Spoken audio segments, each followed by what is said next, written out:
I think every year we have communities that are at the center on the wildfire issue of what's going on. Obviously, that was in the central Okanagan this year, and in some other, in Shuswap and South Okanagan at a different time.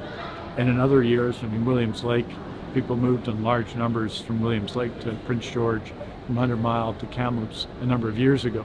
So there's those communities and dealing with the aftermath of that, the impact on the mental health of people, from older people who are more vulnerable to smoke and to conditions, to younger people who are also affected by all of what's happened in their community, including sometimes the loss of their homes.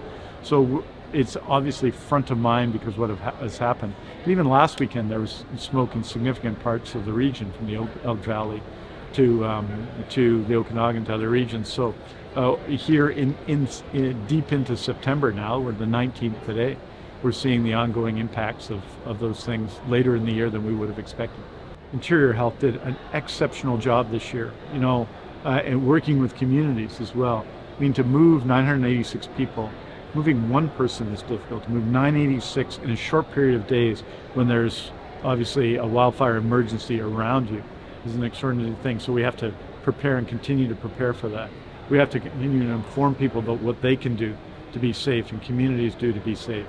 We have to recognize that the wildfires cause evacuations, but evacuations have their own consequences on people's health, and so we need to avoid them as much as possible and become more knowledgeable about those things as well.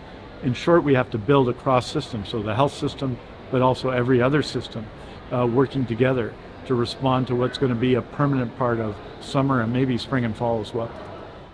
There's recovery process at an individual level, and if you look at our healthcare workers in our system, we have people who lost their homes and continue to work, lost their homes and continue to work.